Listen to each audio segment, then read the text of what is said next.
আসসালামু আলাইকুম। এই রয়েছে আমাদের সেন্টু ভাই, যে চাবিতলা বাজারে ধরে 4-5টা গরু গেছে, কিন্তু উনি আসছে এখন গরু বিক্রি করার জন্য।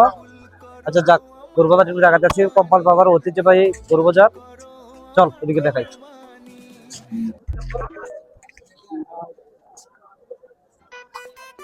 এই হচ্ছে গরু বাজার। তবু আগের তুলনায় গরুর বাজার আজকে খুব সস্তা, গরু খুব সস্তায়, গরু প্রচুর পরিমাণ গরু উঠছে। কম্পাস বাজার ঐতিহ্যবাহী বাজার, প্রচুর পরিমাণ গরু উঠছে। আমরা উঠে করি উঠে করি বিশাল গরু বাজার।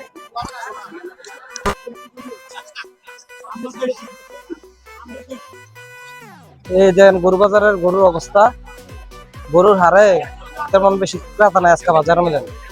এই দেখ দোস্ত। আসসালামু আলাইকুম প্রিয় গাইস। আজকে কম্পারেস বাজারে বিশাল বড় গরুর সমাহার। তো আমরা এখানে আসছি, দেখি যদি গরু পছন্দ হয় তাহলে নিয়ে যাবো ইনশাল্লাহ। এখন দেখি, ঘুরে ঘুরে দেখতেছি। আর আমাদের ব্লগার ভাই ইসমাইল ভাই, উনি তো 1.5 লাখ টাকা দিয়ে আল্লাহ দিলে বয়স কিনে ফেলেছে। এখন বাকি রয়েছে শুধু আমি। এখন দেখি আল্লাহ পাক কি করে, যেটা ভালো। এখন গরু বাজারটা দেখলে না, এবং গরু বাজার যে মুখ আইলের মেয়ে দেন বেরিবাদের উপরে দুনিয়ার গরু উঠছে, আপনাদেরকে দেখাবো।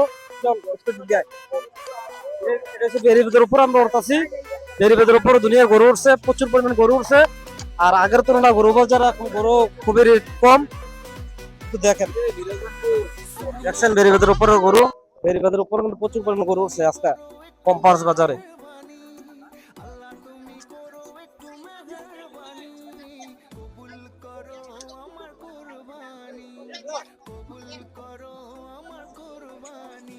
আর বিশেষ করে কম্পাস বাজারের গরু বাজারটা দেখলেন আপনারা, এখন একটু আপনাদেরকে দেখাবো। ওই যে ছাগল বাজার, এটা হচ্ছে আমাদের কম্পাস ঐতিহ্যবাহী ছাগল বাজার, যা প্রত্যেক বৃহস্পতিবার, প্রত্যেক সপ্তাহ বৃহস্পতিবার কম্পাস বাজার ছাগল ওঠে, প্রচুর পরিমাণ ছাগল।